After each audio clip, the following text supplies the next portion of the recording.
Welcome, low ego action heroes. This is Debbie Levitt from DeltaCX.com. We're a full service CX and UX consultancy. We do projects, training, and consulting. Hello, Charlene and Pradeep.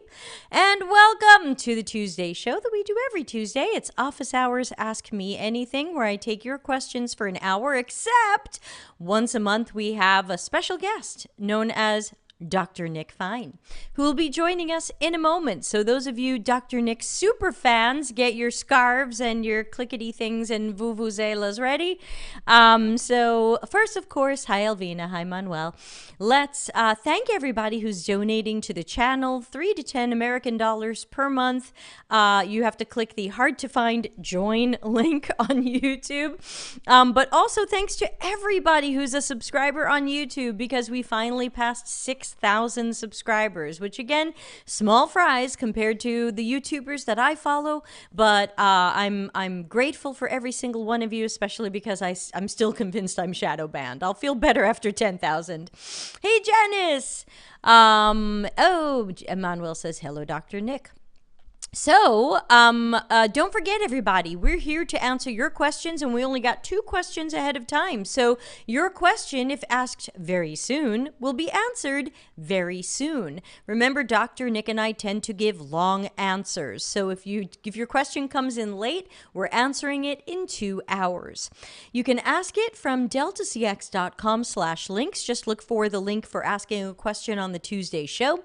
Or you can ask it here in the live chat. As you can see on the screen, I'm monitoring LinkedIn, YouTube, Twitch, if anyone's watching. I think 1 person watches on Twitch, and Twitter, where I believe 0 people watch. So, fantastic. Hello, Hansuli. And everybody, yeah, 6,000, I know, amazing. So now I'm going to shoot for 10. All right, let's bring in Dr. Nick and hear more about who the hell he is and why we care. So let's pick one of my cheesy transitions and boom. Yeah. Wow, that was a good one. How you doing? Extra Hello, charge. everybody. Hi, everybody. New camera, new setup. Hey, I'm Sonali. Dr. Nick. You know who I am. I'm a 20-year UX pro and digital kind of native. More than that, why should you care? Because very much like Debbie, I feel like we're kind of the last bastions of real UX. And if we don't make noise, then UX as we know it becomes UX UI, which becomes design, which means UX is dead. So we are fighting hard and doing lots of various different activities, talking at conferences, doing all this stuff to bring UX back to where it should be. Hey, Nadu, I will be good much to more see brief you. in future. No, I don't believe you. Yeah, and I think conferences are trying to wake up, because yesterday I got like 5 conferences I've spoken to before, all in one day, send me call for papers for next year. Are you seeing that too? A flurry of conferences going, oh my God, we're accepting speaker submissions? No, I'm not. I haven't seen that. Although I haven't done the number of conferences that you've done in recent years. Sorry. What I am seeing is everyone's throwing free tickets at me. Oh. Free tickets at me for lots of different things, and that's telling me that there are bums on seats. There aren't bums on seats. There aren't tickets being sold, and they either want to use Dr. Nick and my social network to amplify that signal. And it's not just one company; it's 2 or 3 different companies that have said, please, please, please, come, bring your team, blah blah blah, and all that stuff. And please advertise it on your social network. So I don't know if it's just part of a standard marketing plan, or if it's if conferences are down and they'll be up next year. I genuinely don't know. Yeah, mine were speaker submission requests, because the funny thing is I did a mountain of conference speaking, but it was before the YouTube channel, so a lot of people who hang out now in the community. And if you'd like to join the community, we have Slack and Discord. Come on over, deltacx.com/links. It's totally free, unlike other people. And so people didn't see me live anywhere. They don't know I'm short and kind of chubby and wear weird shoes and things like that. So now it's like, wow, we're gonna have all these conferences again live in America in 2023, and I'm like, I guess I'll apply, because I'm flying to America in January for my wedding, and if I can manage to not get COVID after international flying, I think I'll feel much better about travel unless COVID evolves again. So Are these conferences that will pay you? Interesting. So we had this conversation on LinkedIn a couple of weeks ago. I think you were part of that. Some of them do and some of them don't. Some of them cover hotel only. Some of them cover flight and hotel. Some of them are flight hotel and will give you a little money. So it really ranges. I used to speak at anything that I could kind of get to, just to help myself get out there, get my ideas out there, and I saw it as kind of a marketing expense. I'm not too sure Yeah, that I'll keep doing that because now I feel like yeah, I'm out there, and that yeah. that worked in a sense. I went from having 2,000 followers on LinkedIn to 25,000. So, like, I feel like I've gotten out there. So, I might be a little pickier in the future, but a couple that I applied to already, they give me flight, hotel, and one of them gives you like $1,500. So Cool. That's kind of how I feel. it's not Jared Spool Don Norman money, but it's Yeah. like it's a little something, and it helps. But the conferences that I think you commented on my LinkedIn post where I was talking about how the UXPA wouldn't even give me a free ticket if I had applied to speak at their conference, and I just thought that was off the charts, possibly unethical to make me pay to speak at a conference that I have to show up to speak at. Yeah, no, I hear you. I think Oh, I agree with we've absolutely missed your everything that you sound. said. Okay, you're back. I agree with everything that you said. I mean, everything. And that's why I'm not volunteering myself for conferences at the moment, because I'm putting in more than I'm getting out. And that's the bottom line. And there's actually, when you look at a lot of the speaker lists at conferences, I'm not calling out any one conference company or conference, there's some very, very weak stuff, some big names, but who don't say anything of value. And that's the important part. And Right. I think conferences are in, if they don't start tightening up on the value they deliver, they will see a drop in numbers. You know. Yeah, I think, yeah, absolutely. And a lot of people know we had to cancel our concentric conferences next week, and you can still register for it, deltacx.com concentric, but we had to cancel more than half of it because people didn't sign up for it. And I had some really wonderful, talented, experienced people lined up to give multi-hour workshops, and people didn't see the value of it. They told me this should be a free YouTube video. So I was like, well, F Yeah. that. Yeah. Chiwat says there's a new vaccine for the Omicron variant. All right. I don't think it's. I think in Italy they're suggesting it only for the elderly right now. I've had 3 shots, but I guess when they recommend shots for our age bracket, we'll go again. I've had it. It wasn't fun. It's the Moderna one. It's the dual one, and it messed me up for a proper 24 hours. But I've got an existing condition, which means that it's a good idea for me to have it. I'm not sure I would have another vaccine after this, to be Got it. fair. That makes sense. You know. Yeah, I'm still waiting for the vaccine that keeps you from getting COVID. But I'd like to see that, but not here yet. But anyway, we do have questions. We have 3 questions, so let's get to answering them. Our first one says, "How to separate loving UX from being married to your work?" Maybe a little work-life Oh, I balance. What love do you it. think, Nick? I'm going to give you the opposite. I think what most people will think, because I love UX and I'm married to my work, but I'm not married to job, right? And there's a huge, huge world of difference in the two. So the gig that I do, the work that I'm doing that I need for, I don't love it. It's the bills, it's not, it's what I do.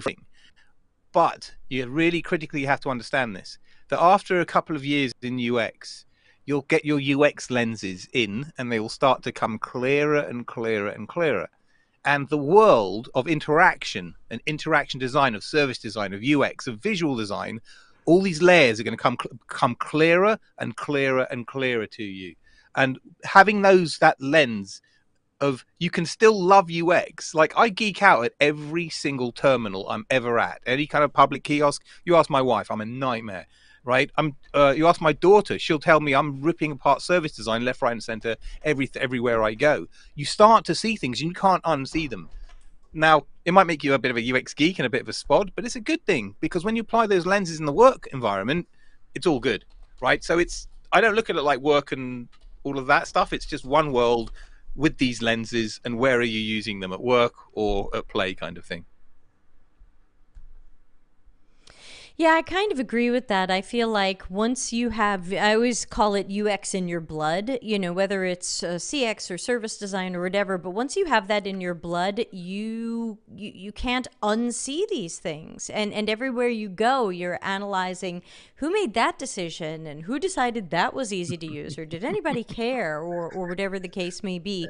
And I think I would ask, the question came in anonymously, but I would ask, you know, what's wrong with being married to your work? Is that a bad thing? What are you really asking? Are you saying that you're spending too many hours at your job? Well, then you need to have boundaries for your work hours so that you still have balance and you have time with friends or family or dogs or pizzas or whatever.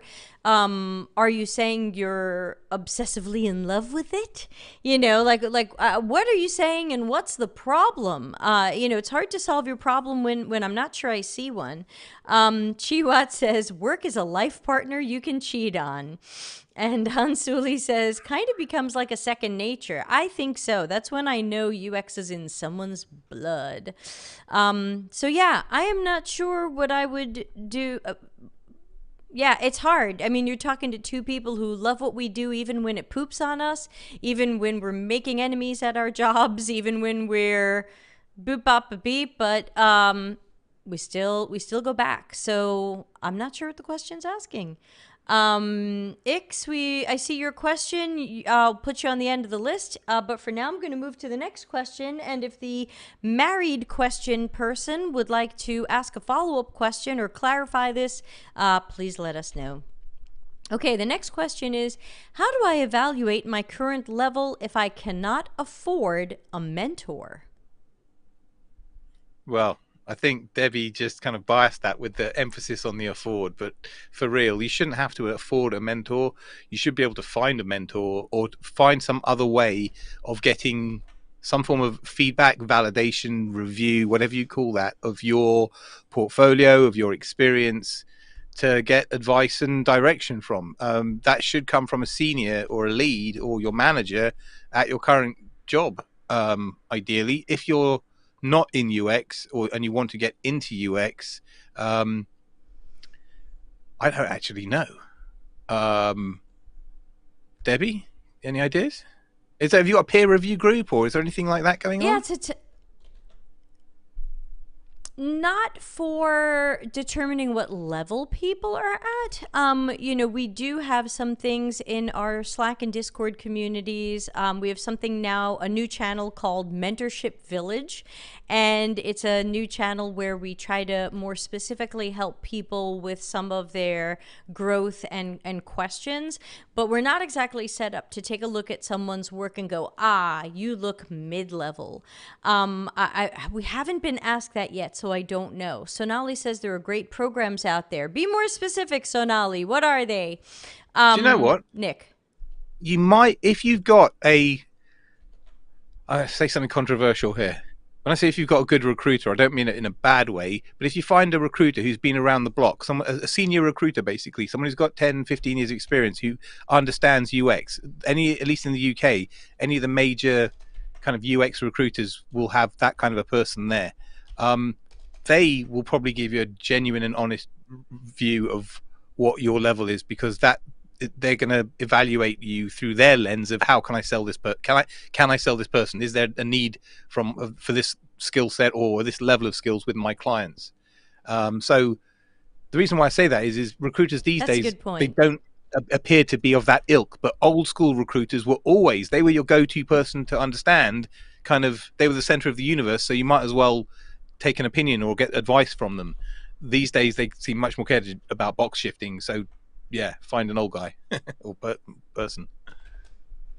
Yeah, that's a good point too, because ultimately if they have to sell you into a company, they have to know at what level they can sell you. So the more traditional, better recruiters who take the time to get to know you and look at your portfolio may have an opinion on that. Solomon says recruiters can provide information on why or what hiring managers are looking for. Yeah. And so I think the question is, if you're not sure of and I would also say, if you're not sure of your level, it might be junior. Because chances are, if you've been working in UX a few years, you probably know where you are. If you're at year 2, year 3, year 4, year 7, you probably know where you are. So my guess, without knowing who you are or seeing your work, would probably be that this might be a junior person hoping that they can shoot for mid-level jobs. I'm happy to be wrong on this. This is a complete guess. But you might have to start at junior. Yeah. So Nelly, if you have some links, send them over, or private message them to me, and I'll add them to our YouTube description. Okay, we're getting a lot of questions in. Thanks to people sending them in through the anonymous system, deltacx.com/links. We got a very long question. I promise I saw your question. We will get to it eventually. Elliot says, be wary of the ADP listers out there. Yes, remember that you want to check everybody on LinkedIn. Make sure they have years of experience, because if they're going to judge where you're at, they can't have 2 years of experience, right? Thank you. Oh, I'm trying to set off my applause. There it goes. Sorry, everything seems to be on a little delay here today. Okay, sorry about the lag and the delay today. We'll just have to put up with it. Janice says, do y'all consider junior level the same as entry level? Let's just answer that quickly. Unless the company has an internship or apprentice level, I would consider junior entry level. But if they have intern or apprentice, I would consider that entry level. Nick? Yeah, same. Okay, yeah, sorry for the delay there. Yeah. Years in the same organization can stagnate someone. Okay, so here's the next question.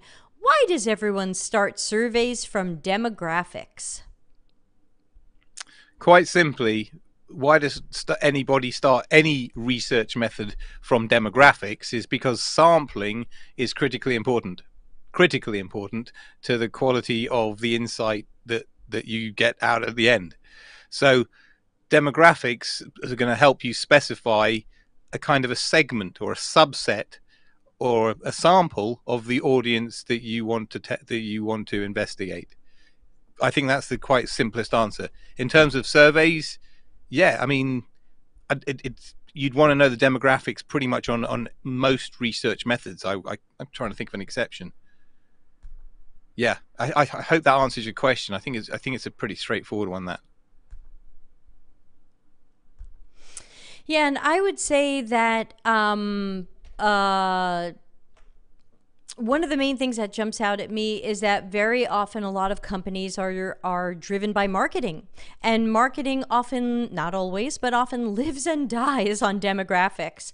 Oh, we want 30-year-old so-and-sos who drive a car and have 2.6 children and make this much money. And so they go by demographics. A lot of market research aims to narrow down those demographics. Who is this audience? How much money should they make? Where should they live? And so I think that is a little bit of a holdover from marketing, or just sometimes because things can be so marketing driven. Ultimately, I do sometimes have demographics in my screen or surveys, but they're not because I'm curious or weird, but because I want to try to balance people so that I don't end up with 20 white guys. They get everywhere. Those white guys are everywhere. All right, let me take a look at our next question. This is an interesting one that just came in from Lakpriya. Thank you for your patience. Are laws of UX really effective? Ooh, I'm glad Darren's not here. Yeah, I love this one. Simply stated, no. Unless you live in a perfect world, like a laboratory where everything is controlled and you have just predictable conditions and predictable states. But meanwhile, back in the real world, the organic, unpredictable, random, chaotic world, the laws of UX don't exist. There is no playbook of UX. Yes, there are best practices. Yes, there are even trends. But are there laws? No. And one of Debbie's, get your finger ready on the depends button. Many times you'll hear Debbie, Darren, myself, other guests. I took it off my panel. Sorry. Oh no, that's my favorite button. We always, often, one of the cliches of our show, this show, is starting the answer with "it depends," because like UX, like many other things, it's very contextual. You have to know What tool am I pulling out of the box at what time? How do I use that tool? Is it the right tool to use? What tool comes next? The process, all of that stuff. So to do it in the kind of sterility, like kind of abstracted from the world and put into a book, how do you know when to apply those laws and when? There you go. Well, that depends. You see, and so yes, you could have a rule book of laws of UX, but you'd also have to have a really, really like a floor level book, floor to see a book of when to use these laws, right? And so, okay, let me say, like, take plumbing, neurosurgery. What if you had to have a how-to manual or laws of surgery book, right? There are surgical books, manuals, but there's no book on how to actually to do it. Do you know what I'm saying? Because it would be a ridiculously big book. This is why you have apprenticeships. You learn experientially, because this stuff cannot be learned from a book. It cannot be put into a book. These are the reasons why laws of UX, or people that claim to have laws of UX. Now, should you not have or not read the laws of UX book? No. Read it, digest it. But you're going to find when you come to doing the job, applying that stuff isn't going to be as easy as you thought, because you're going to need the experience to know what to do when. And that's where mentorship comes in. That too long? No, it's fine. I'm just collecting some of the other questions and pasting them into the document and getting ready for putting up the next question. So everybody who's sending in questions, I promise I'm capturing them. And Steph says, hi, just arrived and we're talking about the book. Yeah, someone asked about laws of UX book and or laws of UX period. And I know that they were kind of old guidelines on things, and ultimately, I think the one thing people forget about UX, especially if they've come from certain courses or boot camps, is that you can't do UX by template. You can't say, oh, whenever you have this situation, always do this. Oh, you have more than 3 clicks? Well, then you are the freaking devil, and make sure there's not more than 3 clicks. I think that you just can't put yourself in a box of what someone says a guideline is, and you can read the book and you can say, okay, sometimes these things will make sense and sometimes they won't make sense. Like they say, oh, people can't remember more than 7 things plus or minus 2, which means 9 or 5. But then what about someone with a memory problem? Now it's 0 or 1. So, you have to remember that someone called these laws, but they're really guidelines. And in some cases, they have to be flexible. And in some cases, they're just kind of outdated. So, critical thinking. All right, next question. I just sent the contract cancellation because the biz that wanted to transform towards something more modern decided to cancel research and go straight with the UI, and they said I'm not flexible. So I guess this is the famous Reddit, am I the asshole? You know what's uncanny is I had a chat with somebody very senior at a digital agency earlier today, and both the past 2 or 3 questions have been the exact topics that we've been discussing. Okay, back in 2014-ish, agencies were acting quite badly because the UX kind of heyday, golden age, before the gold rush, people were charging extraordinary amounts of money for lab time and lab stuff. I was being billed out at thousands of pounds per day. So like a 5 or an 8 person study would cost £25,000. A deck of personas, 25 grand. And this is in 2014. What happened was that project managers at the time universally all went, this UX thing is expensive and it's costing me time and delivery and money. So what they said was, well, hang on, I can get rid of this 2 weeks of discovery stuff here. Great, move stuff to the left. I can get rid of this user testing stuff here. I can get rid of this. This is pre-agile, by the way, so it's in a more waterfall sort of Gantt chart way. But you're moving stuff to the left. You're delivering it sooner at less cost. So UX was cut from projects all over the place, and it became a real problem. Juniors and mids and seniors like me at the time had problems because we would go 2, 3, 6 months sometimes without being in the lab and doing any research. And as as a growing and somebody on the ladder going up, you need that research time. And so it was a big problem. that was then.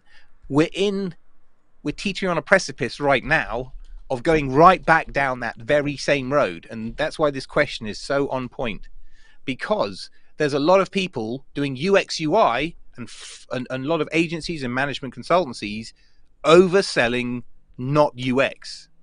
And that's giving UX a really, really bad name.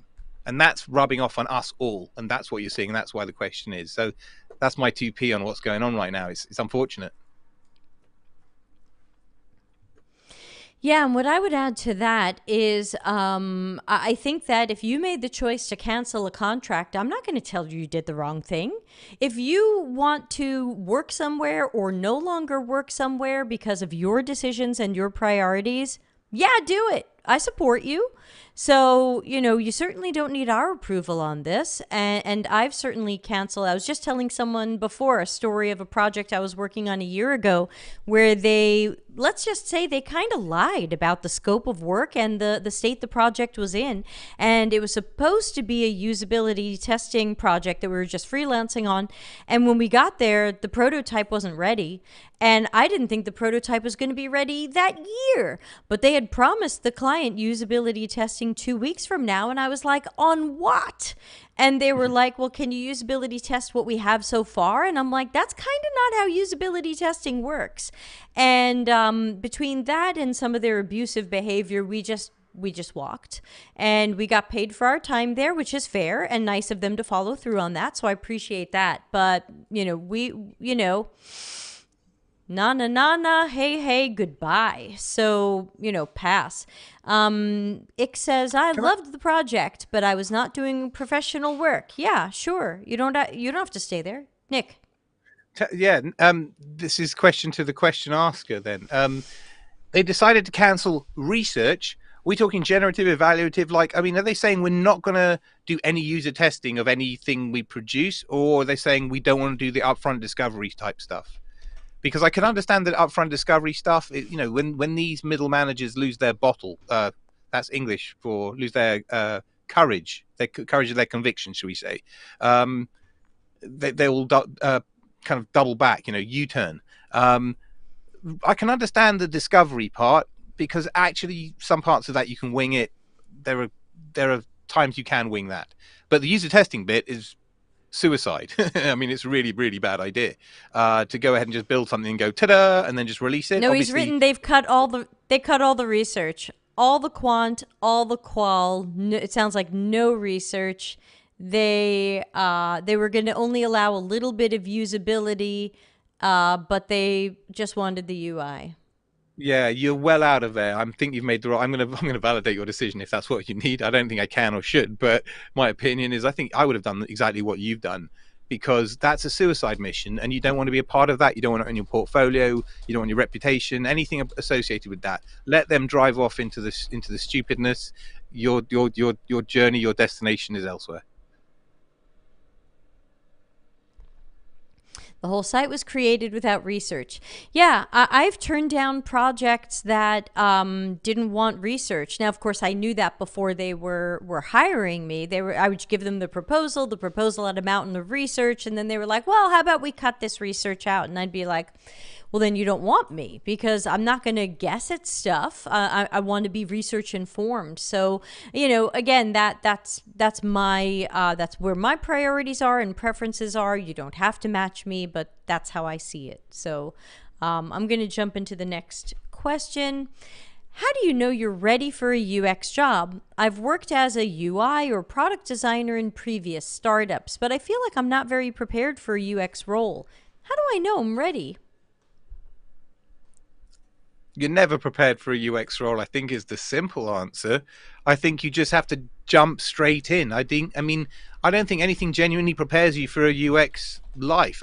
Sure, some psychology or design stuff, really nice to have. Maybe some academic research stuff is nice to have. But the truth is that when you hit the project, the product, the service, everything changes. And everything they taught you on boot camp or in the textbooks usually doesn't apply. And that's when experience comes to play, and you lean on mentors and experienced leads. If you want to get a role in UX, and you can get a role in UX, just jump straight in and learn like everybody else is on the fly. Just ideally, you want some mentorship to help guide you through that journey, to help you safe. You know what I mean? Help you make safer mistakes. Yeah, totally agree. I always recommend that people try to get a mentor or coach based on who they can find and what they can afford. And other than that, if you have a portfolio that shows that you have at least a good foundational understanding of UX, then you can start looking for a job. But you have to remember, and we have some questions coming up that are also going to address what I'm about to say, because we got a lot of questions asking the same things today. And that is, it is the worst time I've ever seen in my life to try to work in UX, especially to try to get in new and fresh. So many of the jobs that should be entry level don't exist. So there's no longer a clear path into UX. I can't say, well, if only you did this and cut your teeth over here for 6 months, wow, you're going to be fine. You'll get right in. I don't think there's a clear path anymore. So I think I can only say, do your best to keep learning and practicing. Take what you learned at the startups and apply for apprentice and junior level jobs. And let me tell you, you're going to feel that lack of confidence for probably the first 3 to 5 years of your UX career. Maybe longer, maybe less, but that's a kind of a good yardstick, because you'll move from one job to another and the next job will be completely different. It'll be just like starting your first job, and not a lot of what you just previously did will transfer because of the nature of that particular product you're working on. So that's why we talk about you need lots of years of experience to get good at this stuff, because you need to have gone around the place, worked on lots of different things to start to get that confidence. Otherwise, everything appears new each time. Yeah, good point too. Okay, we got a super long question in anonymously. Nick, get out your pen and paper. This is a long one. I'm gonna have to keep making the font smaller. Holy Yeah, crap, forget moly. it. You're gonna have to listen to me voice act it. Hi, Dr. Nick and Debbie. I'm a UX designer who's relatively new to conducting research in my job, so apologies in advance if this question is stupid or very obvious. One area I'm having difficulty navigating is answering questions that carry subjective answers with UX research. An example is branding and colors on websites. If I wanted to make a recommendation for a website, not an app, so a toggle's not a great solution, in a lighter theme versus its current dark theme, how do I go about doing that? All of my testing with users so far have been revealing that their choices go either way, depending upon their mood or personal preference. So quant tests so far have been quite unproductive. Maybe I'm doing them wrong. How would I go about conducting research to arrive at a more data-backed answers for this? I'm aware of studies on this by other organizations like NN Group, but I'm finding it difficult to do it at my position. Thanks in advance, and apologies for the long question. Great question. I don't think we've had it asked on this show before, at least not that I've heard. It's a great question, and I've written this chapter in my book. I've written this, so there's a whole chapter on this because it's pretty central, and it's something I've been preaching since I think 2016 when I did a cabinet office presentation. I needed to explain something very similar to what you're wanting to do, and there's a very simple model that arises from it, and I use this model all the time to anybody that will listen. So it's really simple. You have to visualize 2 layers, 2 tiers. At the bottom tier, you have the mechanical tier, the mechanical layer. I've got a slide. I can show you this another time. Buy my book when it's ready. The mechanical tier is all about doing things, about being able to achieve stuff. So it's the mechanics, the actual doing. That's calls to action, copy, very concrete things. Now, the next tier of interaction above that is the cognitive tier. And these are just my labels, but call it what you want, the mental tier. Now, the cognitive tier is all about preferences. Okay? Now, that would be, like you're talking about. Do you like a brand? Do you like a color? Do you, those sorts of things. Now, you can pretty much break research down into these 2 kinds of interaction, a cognitive or a mechanical interaction. Okay, am I looking for shoes that I want to buy, which is a cognitive interaction, or am I trying to buy the actual shoes by, selecting a pair in size 12 and hitting buy, which is a mechanical interaction? Now, what you're describing, which I think you're describing, is you're trying to use a methodology to investigate something cognitively, which isn't not appropriate. And so you're going to get a whole bunch of data and you're going to analyze it, and it's going to mean very, very little. And you're going to go around in circles. And I think you're probably on what we would call in statistics a fishing trip, because you're just throwing that net out there, trying to find what sense can I make of this noise. And trust me, I've been there so many times. It's okay. It's part of the journey. Good learning, really good learning. Some things like preference for brand, for color, asking surveys and stuff is okay.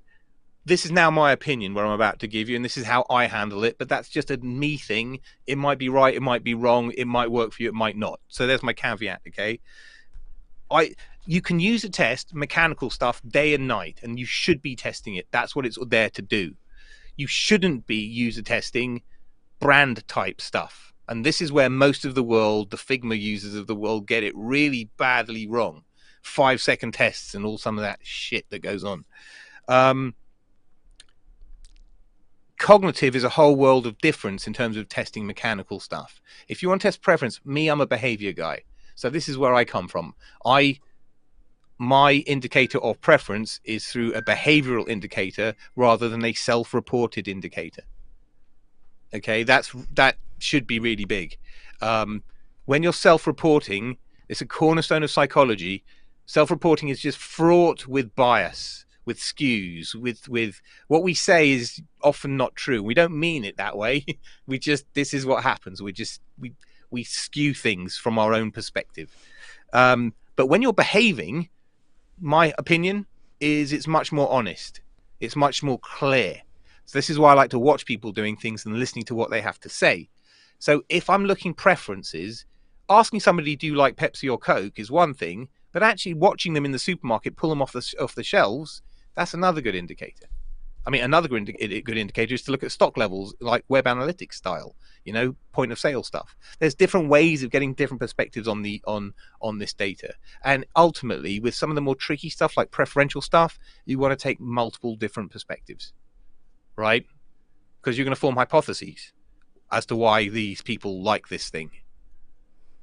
And that's what my work is all about. My PhD work is linking visual design elements to personality stuff. I try to work out why does somebody engage with something, but that's a whole different world. That's a really, really long answer, but that's a really good question. I hope that answers it well for you. And for everybody else listening, if you can start to look at your world as mechanical and cognitive, once you kind of add that to your lens, you'll start seeing things. Oh, yeah, that's a mechanical interaction. Oh, that's a cognitive interaction. And then you'll be able to select an appropriate methodology. All good? I hope that works. Loved it. Yeah, sorry again about the little delay between you and me. Hopefully it's not bothering you too much. I loved your answer, and I wrote down 2 other notes as well.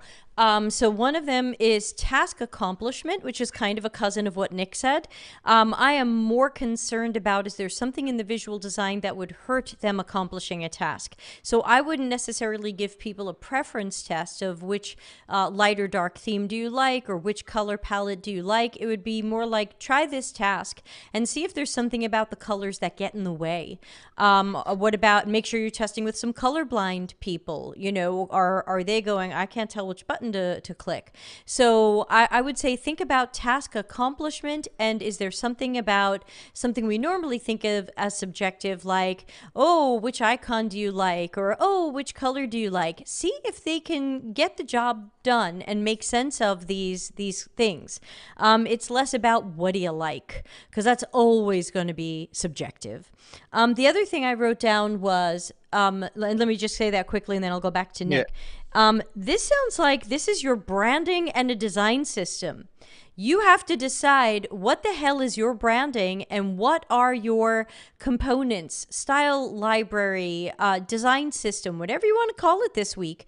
But it shouldn't be our branding is what people I mean, again, I think you have to be careful about trying to do majority rule our branding. So, I mean, yeah, I just had everybody vote on different book covers, but that was a very different adventure of what should my book cover look like rather than company branding. So I think that when it comes to color palettes, icons, and some of the things that we normally think could be preference tested, come up with your goddamn branding and make sure it's accessible, and then just use your damn branding. Because I can't go to uxtweak.com and go, I don't like yellow. Don't like yellow.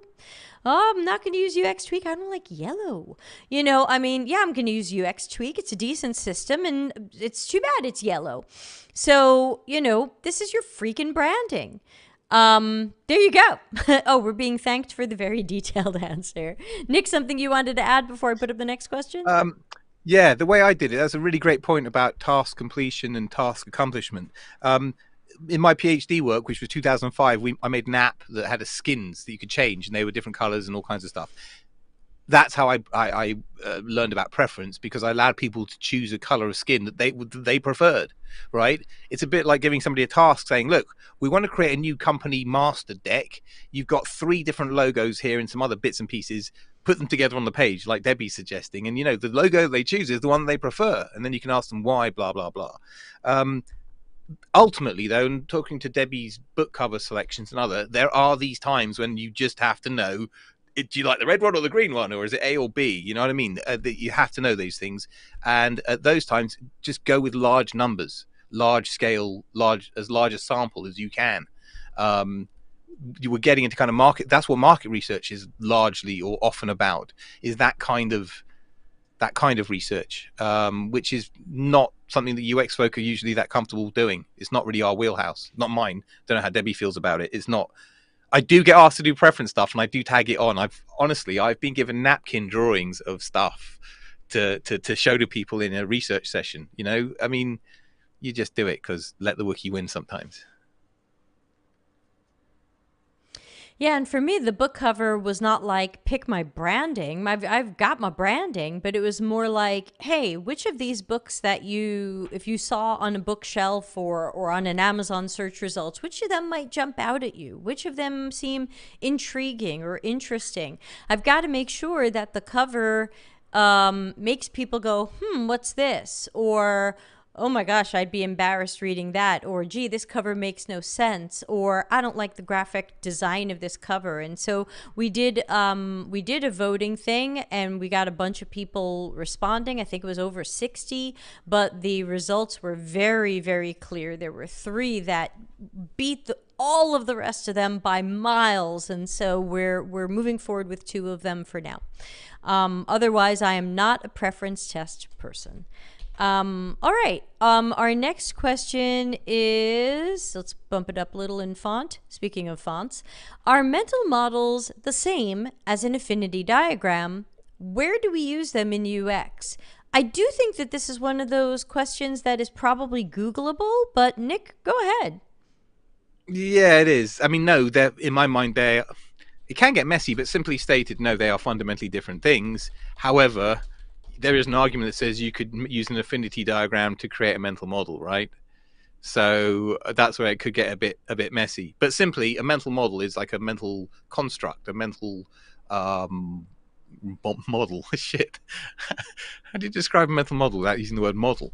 But you know what I mean? It's a mental depiction of a thing, right? So I have a mental model for how I would buy a bus ticket, right? I have a mental model for how I make a cup of tea, those sorts of things. An affinity diagram is a graphic device to show relationships or affinity or kind of closeness, likeness. And that's kind of it, I mean, you could possibly create a mental model of something using an affinity diagram. It's a bit of a reach, to be fair. I think they're separate things. I would Google the rest. Am I stretching? Am I reaching there? No, it was beautiful. That was just the face of like a mental model of, oh my God, I need to go to sleep. Yeah, they're not the same. Yeah, so it's funny. They're not the same. One is an attempt at a diagram of how users perceive something. That could be their decisions or preferences or perspectives.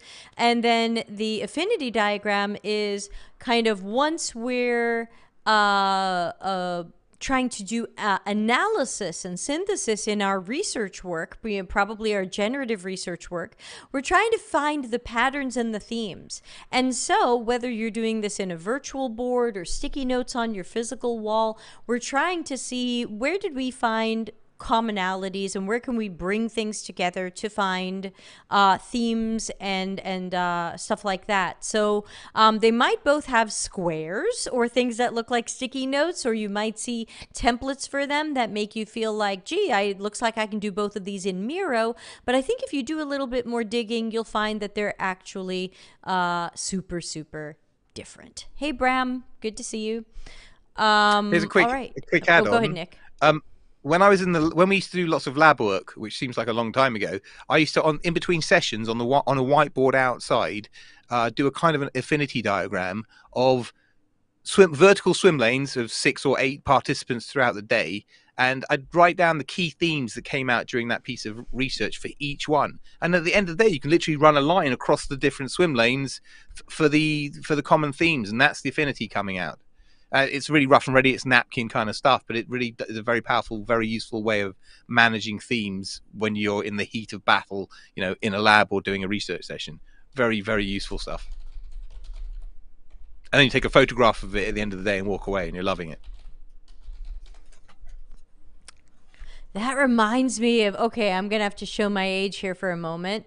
That reminds me of when I used to work in Steely Dan's recording studio, and we had a Neve board, and at the end of the song or session, we had to go around with a Polaroid camera and take pictures of how the board had been set up, because we barely had computer systems at the time.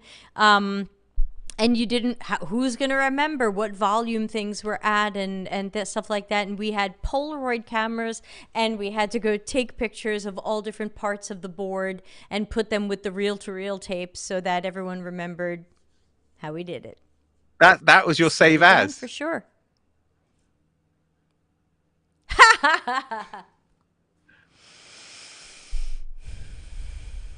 Yeah, many Steely Dan stories for another day.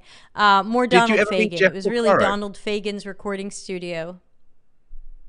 No, by the time I got there in 1993. Fagen was working with Porcaro on a couple of live shows, I think, but I don't think they were recorded. I think they were just doing some live shows because they had some posters hanging up about them. But he didn't come in, but because the studio was kind of famous, it was called River Sound, and it was co-owned by Donald Fagen and Gary Katz because Walter Becker had his own studio in Maui. And because it was kind of famous and very well equipped, thanks to every company you could think of, I did meet a lot of people, sometimes briefly and sometimes, for longer conversations. But yeah, there were a lot of interesting people coming through that studio, and I mostly worked weekends, so I got the people wanting the discounted time. But I lived around the corner and I had a set of keys, so sometimes I would just go over at night and hang out and help out. So sometimes I would just go out and be like, "Hey, can I come help out?" They're like, "Yeah, you want to make some coffee and shit?" And I'd be like, "Sure." And there was like Tom Jones and Cyndi Lauper and Paula Abdul and Plant and Page were there one night doing a live radio show, I think. But I didn't meet them. Chihuat says, IGY, what a beautiful world this will be. You are so true. Oh, Bram's is watching the Asia documentary. Is that the classic albums, Asia? If that's the classic albums, Asia, Bram, they shot that at River Sound. So when I saw that classic albums, did you ever see that one, Nick? Classic albums, Asia? Yeah, of course. But Asia is widely held out as one of the finest examples of music production in the modern world. Yeah, so, but they shot the documentary, the classic album series. They shot it at River Sound. So Fagin, if I remember correctly, Fagin is sitting outside the bathrooms, and at one point he's sitting, I think, in the freight elevator. Like where they put them for it would mean nothing to any of you, but I was looking at it and I was going like, why did they sit him outside the bathrooms? That's such a weird place to interview someone and put him in the freight elevator and stuff. But if you see the board that they're on and the control room they're in, that's where I used to work. Hey, Amazing. Vanya. Deacon Blues. Yeah, with Peg. Yeah, with Bernard Purdy. Where Purdy sets up a sign, right? Where it's like, you done it. You hired Bernard Purdy. So, Like literally, yeah, so many like stories. Bernard Purdy is. I don't, he is literally one of the best still alive drummers today, without question. And I know. the Purdy Shuffle is like so legendary. It's probably beyond the Rosanna. Like Pucaro took the Rosanna Shuffle from Purdy Shuffle. Porcaro said he stole it for Rosanna. Yeah, I saw that. He did. And the other bit was a bit of Bonham's. It's a Bonham lick in a Zeppelin tune. It's I can't remember the name of the tune. Oh yeah, but anyway, yeah, it's basically two in one. No, I saw the same thing you saw where he explained how he constructed that. Yeah. Anyway, we shouldn't talk music and we should talk UX. Sorry, kids. We should talk music. Janice says, where was this studio located? East 94th Street in New York City, Manhattan. So this was East 94th between... was it East 95th between 2nd and 1st, and I think I lived on East 94th between 2nd and 1st. So I basically had to walk around the block and then up 5 very large flights of stairs. We shared the floor with a painting restoration company. My uncle Frank Floyd sang backup in IGY and a lot of other Steely Dan. And oh, wow, that's awesome, Oz. And good to see you. Yeah, and Oz plays bass. So, Oz, don't forget to come to our Tucson wedding and play some bass. When I lived in Berkeley in 1991 to 1993, my roommate, let's just say, dealt drugs to Metallica, who then weren't as massive as they are today because they were an Oakland band in 91. So we spent a lot of time down in the studios called Fantasy in Berkeley, just getting up to stuff, let's just say, with Lars, who was a fiend. But anyway, yeah, like those are my stories. So a lot more kind of rock and roll. I was younger. I was 21. My and now stories 52, are like so the exact opposite.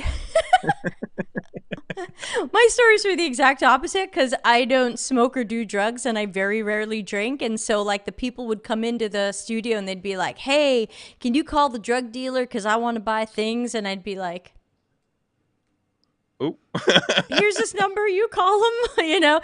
And then when I saw on the security camera that he was coming up the steps, I would leave. Like I didn't want anything to do with it. And because I'm just that weird purist person. And once in a while you'd get a guy in the studio, and because I was the assistant, they would be like, hey, can you roll a marijuana, whatever for me? And I'm like, nope. Nope, I've never touched the stuff, and if I even tried, I'd be bad at it. You don't want that.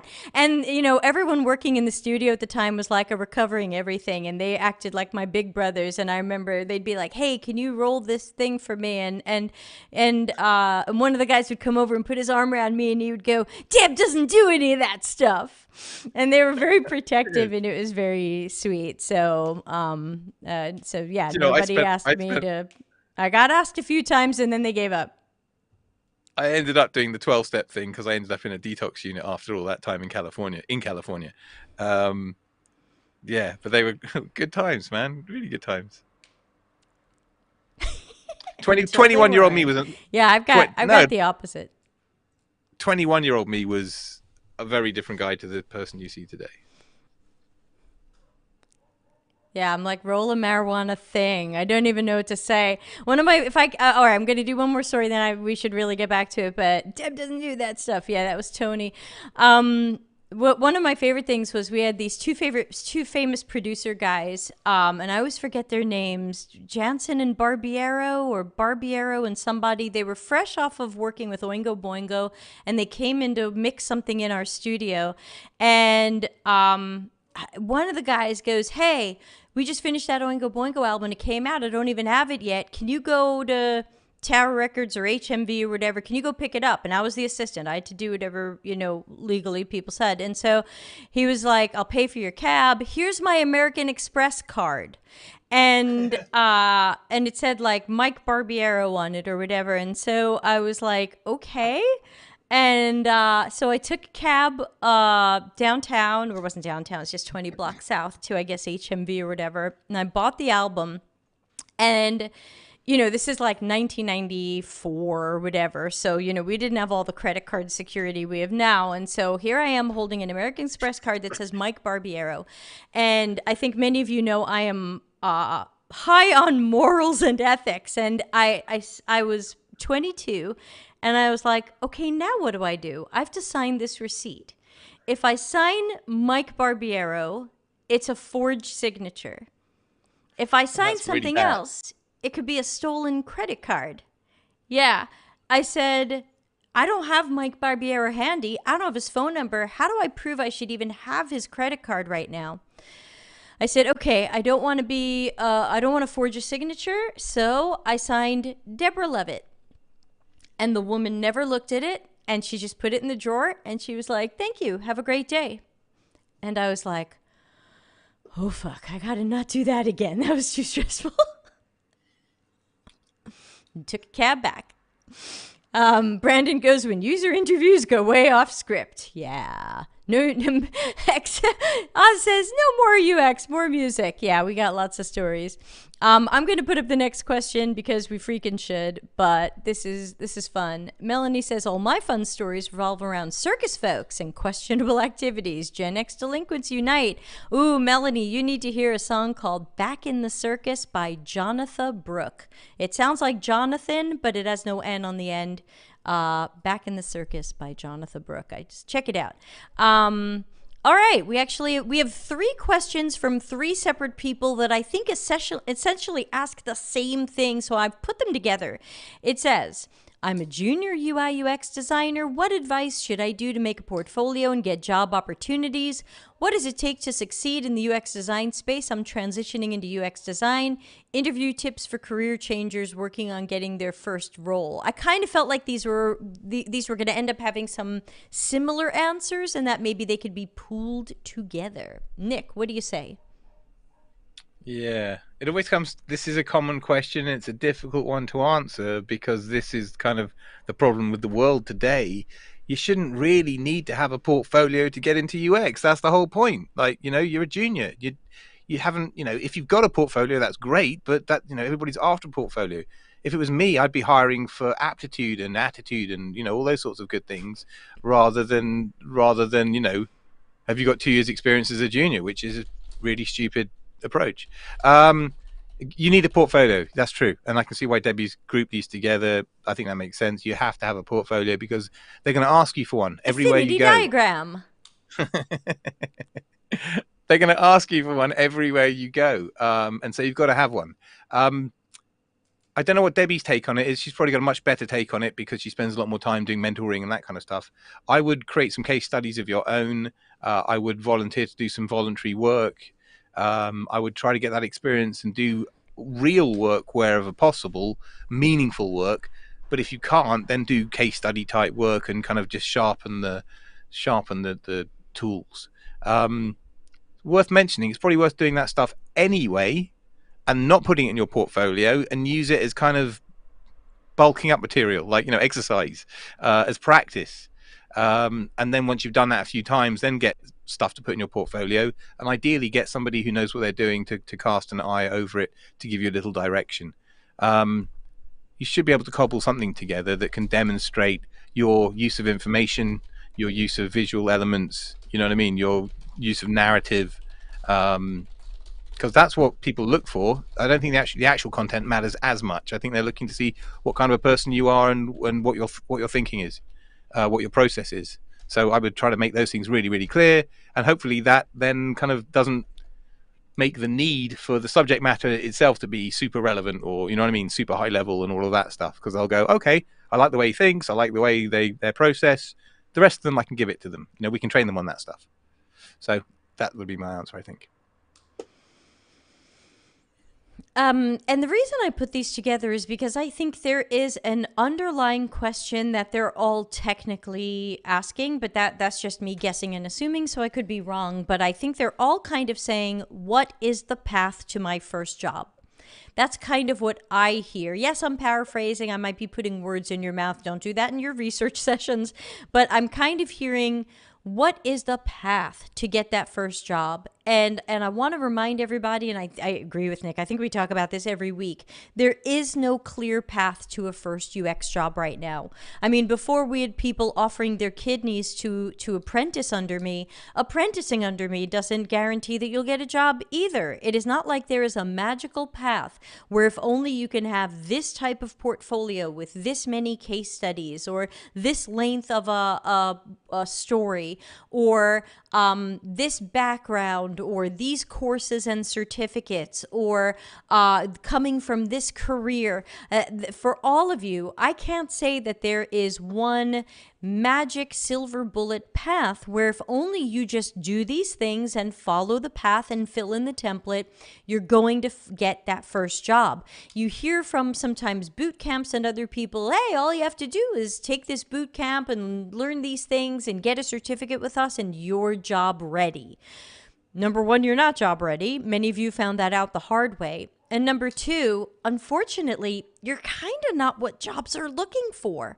You have to remember that without internships and apprenticeships, most junior jobs are asking for 1 year of real work experience. That's not 1 year of learning. That's not 1 year of trying to do fake projects that you're making up for yourself where there was nobody else but you.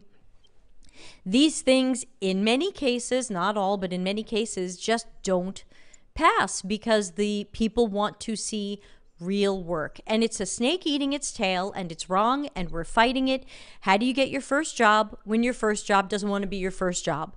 So for the book I'm working on right now, once again, I have a subchapter about you do want to open up entry-level jobs. You do want to welcome juniors. You want to welcome entry-level people, whatever you call them, and you want to stop giving away entry-level work to product managers, because it's only gotten worse. Brandon says, what differences do you find between a junior who needs more skills versus a junior who's ready to apply to the real work? To me, I can tell that from your portfolio. I can tell from your portfolio if you seem to have a grasp of foundational UX stuff and you apply that stuff well. A lot of people don't realize that most UX jobs, not all, most will take you as the human individual and put you on a corporate project or agency project completely alone. Okay, you'll have a product manager, you'll have some engineers, you'll have some cranky person who's telling everybody what to do, but between boot camps and other things, people get the impression it's so cool. When I get my first UX job, it's going to be me and Bram and Oz and Melanie and Chi Wat, and we're going to be able to work together on a yeah, Nick is dying family on the inside. Yeah, so you think that because that's what your boot camp did, or you've heard about boot camps doing it, that when we get put on projects, there's always this team effort, and there isn't. So for the most part, the companies, as even in junior jobs, are looking for someone who can be put on a project themselves as the only UX person. That's why you keep hearing the UX team of one. Sometimes it genuinely means I'm the only person in this company doing UX. And sometimes it means I'm the only person on this project doing all the UX stuff. It's just me. And so, you know, who's ready for that job? I think that's why companies are looking for that year or two of experience, because they're throwing you in the deep end. It's not a trainee job. Nick and I and others are fighting for those trainee jobs to be opened in the form of apprenticeships and internships. But so we can't tell any of you that there is this clear path where if you just make a portfolio, you'll get job opportunities. Like, I'm looking at these questions again. Hey, what can I do with a portfolio to get job opportunities? the portfolio doesn't necessarily get you the job opportunities, and the portfolio isn't the first step of the process. Having some sort of skill and proficiency and knowledge and applying that knowledge is the first step. The portfolio shows that off. Nick and I talk about that every week. Last time we talked about auditioning for songs, and I said either you can hit a high A flat or you can't. And so the portfolio says, what can you do, and do we think this person can do this job? What does it take to succeed in the UX design space? Skill, ability, competence, knowledge and its application, science, technique, communication. Persistence, right? I mean, Debbie and I both have thick skins that get really worn on daily. Like in my first job in particular was particularly sucky. It was working for a big insurance company. I was working in balsamic, team of one, first UX guy in the building, all of that stuff. I literally hung on for a year just because I didn't want to have less than a year on my CV. And I know people lie about that these days, but I'm old school. Sometimes from my old school, somewhat dinosaur-y kind of approach, or maybe just good mental health approach, sometimes sitting it out and just hanging in there isn't a bad thing to do. Now, you could say, oh, but I'm wasting my time. You could be learning somewhere else. In the early days, you've just got to get some raw time under your belt doing the job. You know, it's not high quality work because you're making lots of mistakes and you're learning and all kinds of stuff. You have to give an employer something to latch onto, to go, okay, this person spent a year at an insurance company. You know, they're a junior. Maybe they're bordering on a midweight if they're particularly excellent or something. I don't know. After a year, I don't think you possibly could. But you understand what I'm saying, right? Yeah. I don't want to waffle. And there's a huge lag. I don't think you're waffly. Yeah, there is a huge lag, and I'm sorry about that. I don't know what's causing it or what's going on, but I do think it's me. So I'm not too sure what's causing it. Got my phantom power and everything. But anyway, I think I'm hoping that's answering the multiple questions that were asked that all kind of had a similar vein there.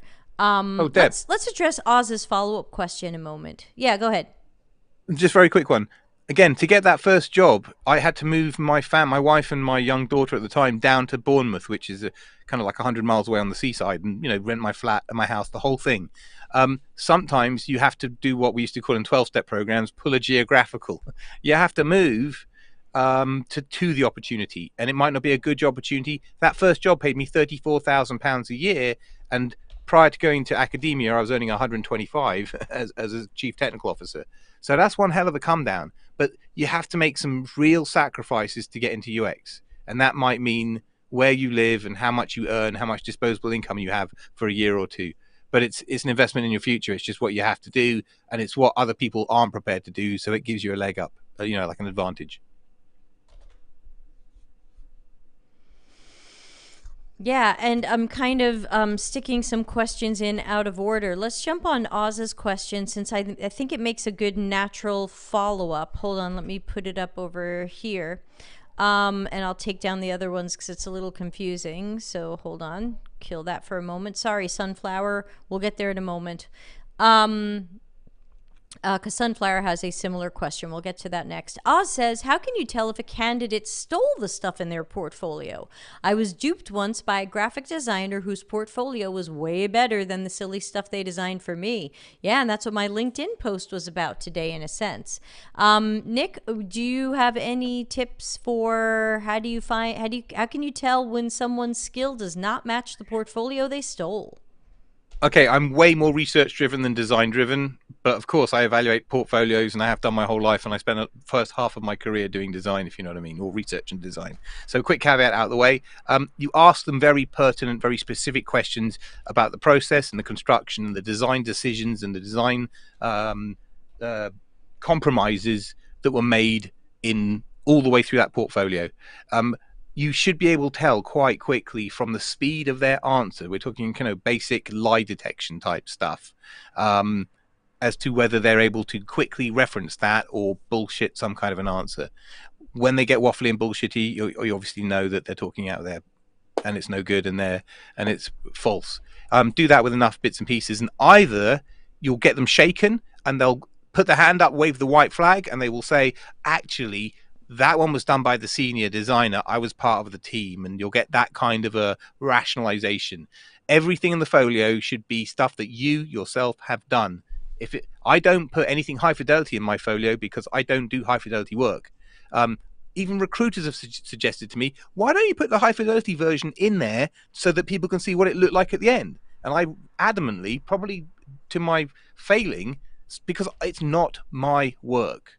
I can answer anything in my folio about every design decision that was made or every research activity or process because it was my work. Everybody you're interviewing should be able to do exactly the same on theirs. Yeah, I think Nick's got a great answer there. I will add something to it because when you think about, now obviously Nick and I have a mountain of experience, but you can see the speed at which we answer questions. Nick makes a great point there. When people ask us a question, we don't go, we're right on it. And obviously, depending upon how much experience this person had, we might expect them to be right on the answer as well. Because when I have job interviews, I'm answering questions at this speed as well.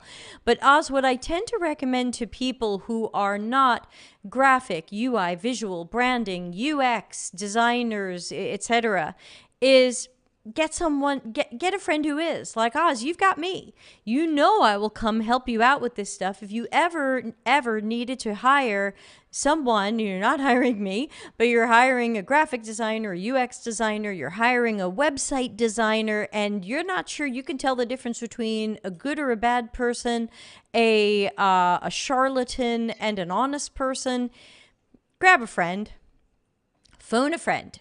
I will happily interview that person. I will happily review their portfolio. I would do that for you. Oh, Chiwat, please go to sleep. Thanks for hanging out. Have a good night. Chiwat's, I think, in Singapore. So thank you for staying up for us when you do. P.S. Love your Instagram. Yeah, Oz, phone a friend. Let people help. When I have an Excel, if I were interviewing someone who was going to do Excel all day long, I'd want you in that interview. You're going to better know who knows their Excel and who doesn't. You're going to know some interesting questions to ask them that I'm not. So I think we have to lean on each other a little bit in some of these cases so that we don't accidentally make hiring mistakes. I'll put up the next question, which was also a bit of a follow-up question, and then we'll get back on track with the other ones. Hey, for someone currently working as a junior, is it that much more beneficial to stay at your current company to reach senior status there? I care about skills gained, but not sure what recruiters value more. So it's a bit of a cousin. Nick? Again, good question. I'm not sure how to really answer this. I'm kind of undecided because on one hand, you see people who have been at a company for 10 years and they've got to senior status, but it's in a kind of a very narrow level of experience and very narrow level of exposure to projects. And you could make quite a good argument to say they're institutionalized. Culturally, process, their version of UX is a very specific kind of UX because it's in their blood. They've been at this place for a long time. Yes, it shows that they're a company person, and yes, it shows all kinds of good things. I'm not sure it's a good thing for the UXer. Much like the designer who wants to become a creative director, they need to move around to get variety for experience. Design is one of the few jobs, visual design, where you expect an art director or a creative director to bounce around every 12 to 18 months because that's the nature of the creative beast. Same might be said of true of a junior or a mid or even a senior UXer. In order for you to get exposure to the different variety of jobs and contexts and products and project services, in order to become a well-rounded, confident senior, you need to get yourself around a bit. And you can't really do that at one place. Maybe if that one place is an agency, yes, because agencies have really varied work. And, you could be working automotive one day and pharmaceutical the next and all that kind of stuff. Can you understand the thought process here? I think you're going to have to decide in terms of your circumstance at your job, are you learning at a rate? Are you learning new stuff, or are you getting comfortable? If you're just getting comfortable, maybe you probably want to just move on, just because it's good to be slightly uncomfortable, and be challenged and on the back foot. When comfort is a dangerous place to be. Fortunately, you don't get much of it in UX, so don't worry about it. I hope that answered your question. What I would add, yeah, thanks for that. What I would add is one of the key things I notice in this question is I care about skills gained and not sure what recruiters value. Recruiters just want someone with experience that they can sell into a company.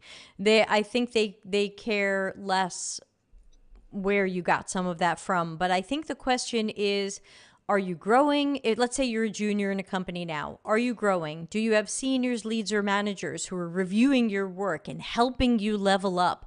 Are you in a good environment that fosters your growth? If you are, why not stay there? Unless, again, something really ugly is going on, then don't stay there. But I mean, if you mostly like your job and you have good people around you and you're learning, sure, stay there, work your way up. That sounds like a good environment. If this is not a good environment and you're not gaining skills and you're not leveling up, but you know that in a year they'll make you a mid-level, okay, maybe stick around for your first promotion because it might help you get your next job if you don't hate this one. But I'm not sure I would stay 4 or 5 years somewhere, 3, 4, 5 years somewhere just to make senior there.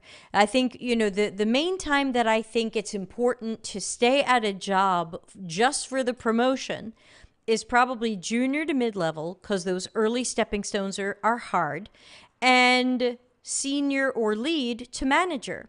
Because Nick and I can tell you, unless you stay at a place long enough to be promoted to manager, a lot of companies don't want to give you a chance as a first-time manager. So sometimes it can make sense if you know you're working somewhere that isn't perfect and isn't that great, but if you stay another year, you're likely to get that manager promotion, you might want to suffer through it, because getting a manager job when you haven't had your first manager job is nearly impossible. So I would say stay if it's helping. Go ahead, Nick. Sorry about the delay. Yeah, you know what? I would say one thing. If it's often better to stay and try to fix before you tap out or wave the white flag and move on. And actually, I think it's really true. This is probably great advice.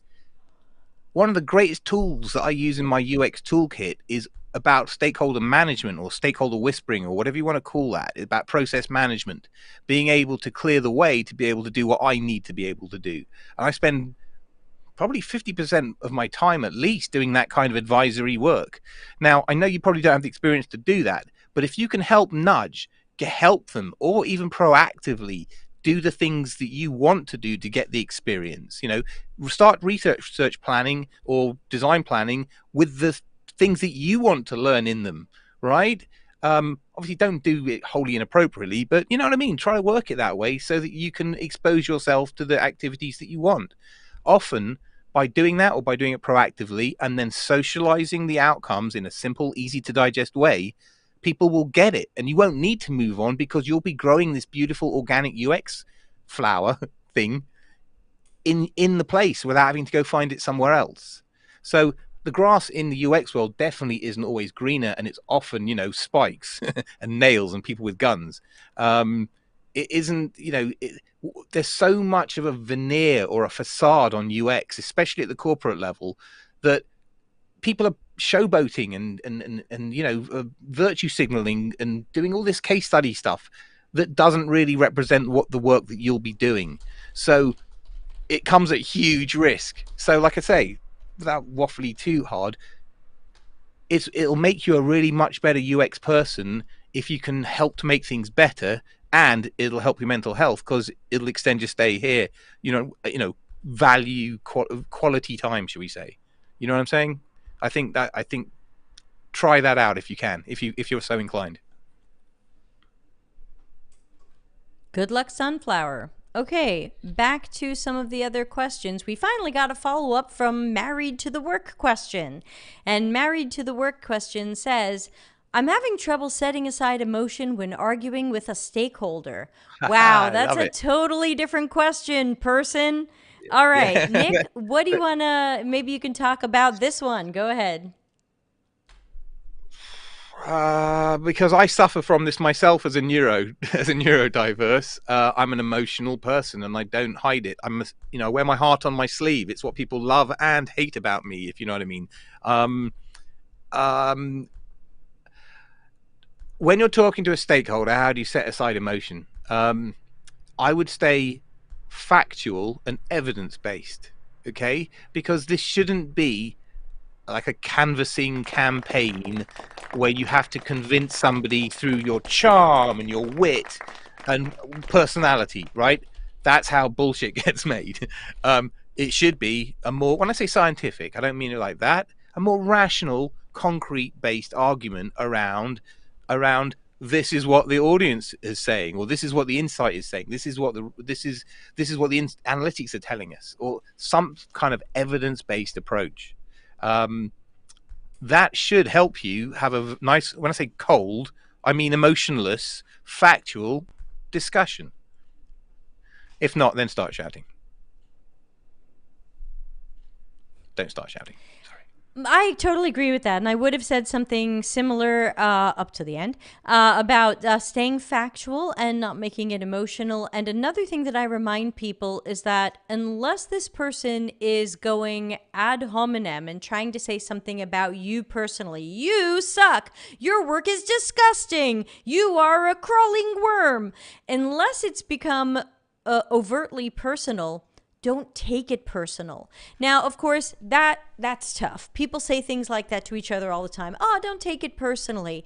I'm going to say that to you, and you're going to say, I can't help it, Deb. And I can only say, practice. Practice not taking stuff personally when it's not meant personally. My joke with people is when they do lash out at me personally, I always say, I don't take things personally, even when you mean it personally. Try again. Oh, they hate that because they're hoping to upset me. So I don't know if your stakeholder is specifically trying to upset you or not, or playing that game, but it's really just good practice. Just practice this with your spouse, with your friends. If you have a discussion, especially where you're disagreeing, see if you can just practice sticking with the facts and not making it emotional. And it's hard. It I'm gonna, takes practice. A lot of people never get good at it. I've got one. I've got something to share with you. Right, I'm going to write it down. Hang on. This is what I'm a dive master, a scuba dive master. I've got like 160 log dives, maximum working depth of 16 meters, some crazy good shit. Then you This is are what keeps coming you to alive, our wedding. right? Stop. Oop, wrong way. Stop. Breathe. Think. Act. Okay? This is about an emergency situation. What this is all about is saying is stop. If you are triggered by a stakeholder who says something like, "We don't need research. That's what marketing people do, and we're design people," something that really sets you off in a bad way. Stop. Breathe. Think about what he's just said, and then respond. By giving that kind of stop, that safety gap, in theory, you're disconnecting kind of brain from mouth. Now, I can say personally, because my brain and mouth are directly connected, no buffer, massive problem. So I suck at this. But other people, you should be able to stop, think, breathe, and act, and then just go, okay. And then say something really trite, or something that doesn't say, "I'm going to stab you in the face," or whatever you want, whatever you're thinking in your head. Sorry, I'd like, yeah, but basically that. Just try to, because unfortunately, there's a lot of stakeholders who don't mean to say really dumb things, but they're not experienced in this world. They just don't come from it, and the higher up you go, the more triggery they can say stuff, and they'll say it nicely and smiling, and it's just don't react that way, and don't be me. And there's something I was going to, oh yeah, I remembered I was going to add. Come over to YouTube. By the way, everybody, please subscribe over on YouTube. Come over to YouTube and type in Delta CX debate. We had on a debating expert a few months ago, and he talked about some tactics you can use when you are discussing or disagreeing with someone that I thought were really interesting, and that might help you out. Maybe you just need some discussion or debate or argument, even though it's not arguing necessarily, but maybe you just need some tactics and some practice so that you feel a little prepared or better prepared to have these kinds of tough conversations without feeling like, or but I'm sad. I just try to, even if I feel sad, I say that inside my head and I don't say it out loud, and I just remind myself, this is work, it's business, it's professional. Doesn't matter if I'm sad. Maybe nobody cares if I'm sad. Write an email to yourself and then delete it. That's another good cathartic way to get this stuff out. You write something, make sure the stakeholder's email address is not in the address bar, because that's how you lose your job. And then you tell it how it absolutely is, but then you delete it so that it never sees the light of day. But you've got it out. Yeah, send it from your personal email so you can't get that one wrong. Okay, our next question was from Janice and asks, could you talk about the differences between product managers and UXers? How do you see PMs working well with UX in an org? So I just presented on this earlier in the week to a large software engineering company. Product managers and UXers are obviously fundamentally different animals, beasts, different roles. A product manager is there to manage the product, and the way I see it, they're kind of logically managing the product team. That may not be a direct line of reporting thing, but in a logical way, i.e., it's their product. The way I see it is, we, the product team, are there to help you achieve your roadmap goals.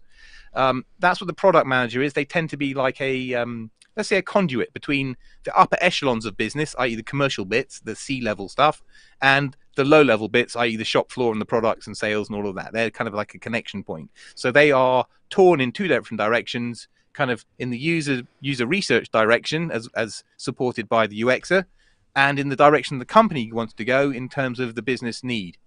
We need to do 20% more this quarter. And so that's what a PM does. UX, I think you should know what we do. We do research into design. How do I see PMs working well with UX in an org? Yeah, very much like that. I see them like my commander, and I'm one of their kind of special commandos. And they order me to go do stuff because they've got a map, which is called a roadmap. And that's where we're going. And so they say, right, so we're doing feature A next week. Nick, I want you to go check it out.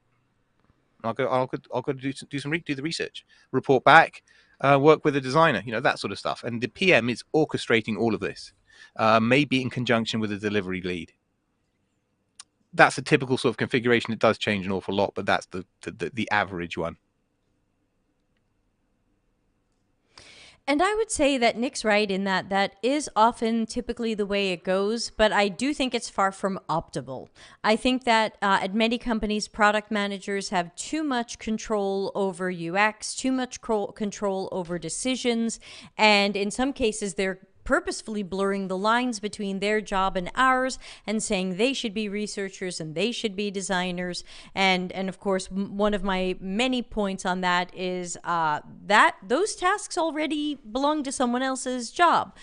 So Janice, I don't know if this came from those types of conversations where product managers think they should do UX research or design, or if this comes from something else. Also, Janice, as one of the editors of my book, you have early access to my upcoming book called Customers Know You Suck. And there is some stuff about product management there towards the end in the final part. Look for the chapter where I interview the product manager, and look for the chapter right before that where I give you some of my views on where I think product management is going to go. But we also have a couple of shows that we did on this about what good relationships between product and UX could look like. I don't remember what episode number that was, but we had Jonathan Toller, who's a product manager, and we had Cameron Craig, who was my boss's boss at one of my jobs. And so he's on the UX side, but also a little bit on the product side as well. And so I think if you go to YouTube and write Delta CX product management, you'll see that old show come up, and you'll see me with two guys. We had a micro panel for that one. Okay, let me paste in the next one. Oh, that was this one. Oops, let me go paste in the next one. Hold on. Okay, this was about case studies and NDAs, which a question we do get a lot. Nick, case studies, stuff that's not live, NDAs.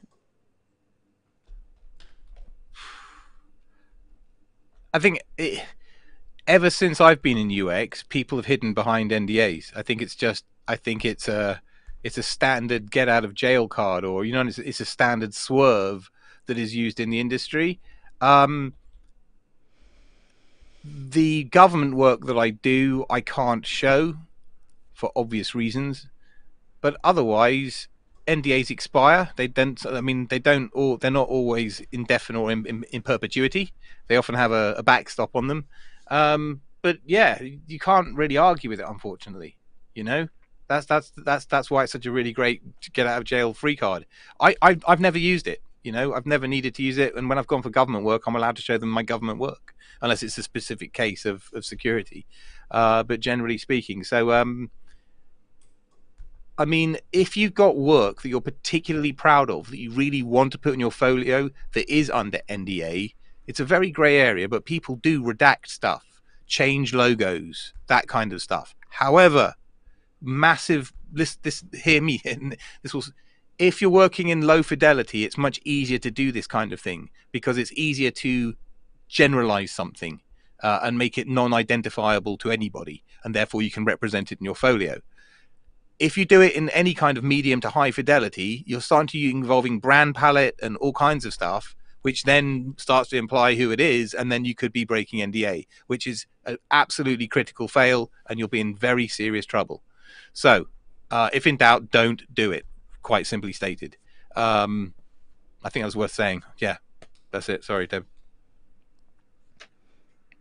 No, it's fine. We get this one a lot, and you made a lot of the points I would have made, especially that some NDAs do have expirations. For example, some people hear me talking very openly about my time at Macy's, and they're a little bit like, what? Or, can you say that?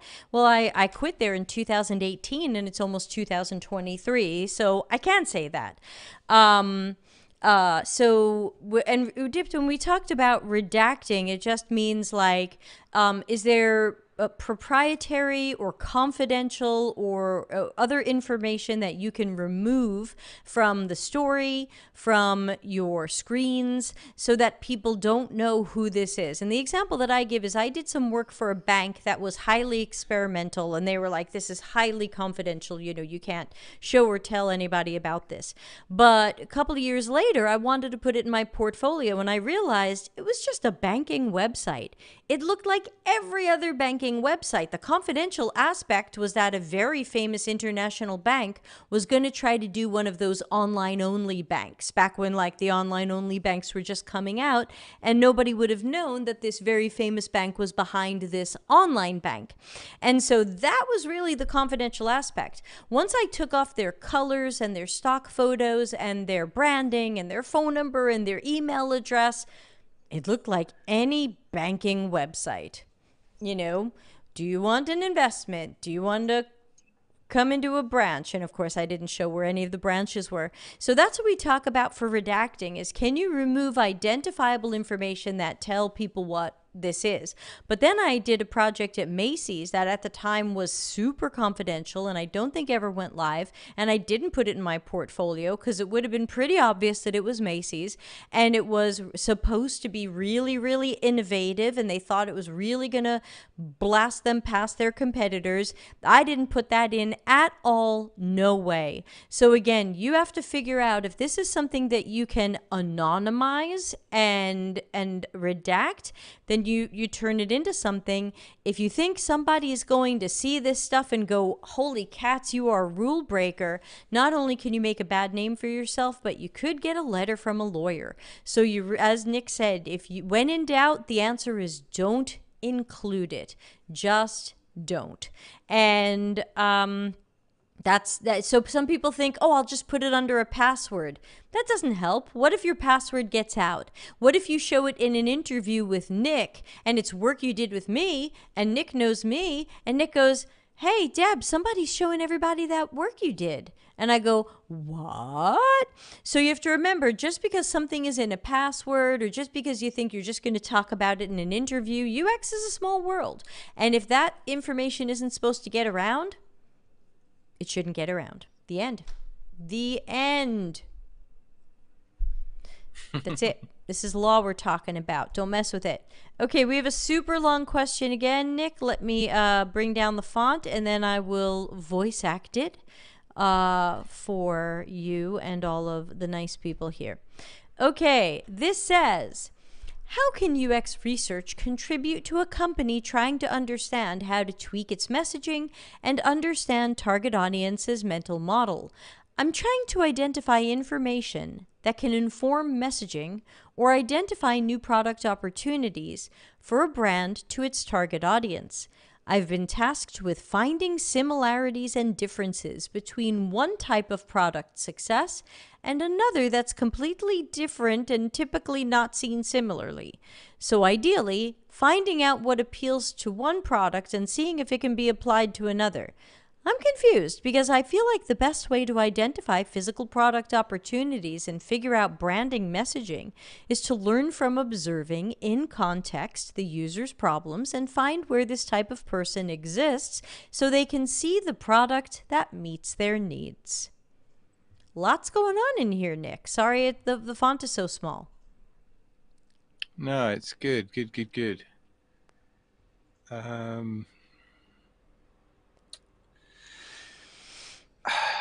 When I'm hearing this, I'm just trying to think, what would I do, right? That's. I think with what little when I say there's a lot going on there, but there's not a lot in terms of the specifics. I'd love to know what actual product we're talking about, like product A, and why product B is so different to product A that the reasons for selecting A may or may not apply to product B. I think the actual products themselves and the features or the needs that they sate, I think they are really critical to the to giving you a good answer. I think I would treat.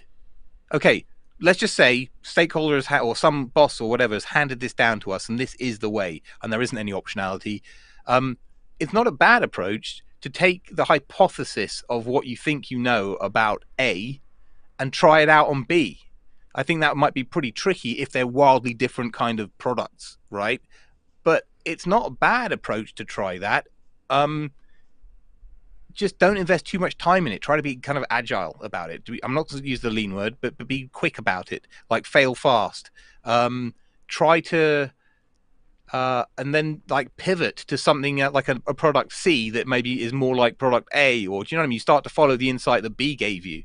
I think that's what I would be doing. I think this is about refining, like a kind of a funnel type thing of trying to find out, of understanding more about A so that we can apply it to B, C, D, and E, or you know what I mean, ad infinitum.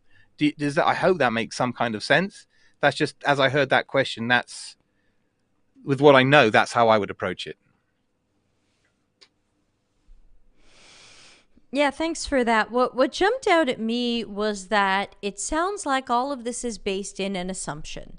The assumption is that if we can figure out what makes product A work well or attract people or get them to sign up, well, then something similar is probably true for B. So why don't we just take why people liked A and try it out on B? And of course, Nick's right. You can certainly design prototypes or experiments or whatever it might be, but this is really market and marketing research, because now you're not trying to solve a problem for the customer. You're saying, I want to understand how because there's a lot of stuff in here and I'm looking at it again. I know it's probably too small for Nick to read. Sorry about that. But finding out what appeals to one product and seeing if it can be applied to another. So again, that has the assumption that if we figure out why people like A, we can utilize that for B. If we figure out why people like pizza, we can use that on steak. So first of all, notice that this is an assumption that might not be true. So I would make sure that whatever you do, it has to have clear success criteria, clear metrics. How will we know if we're right? How will we know if we're wrong? What are we measuring here?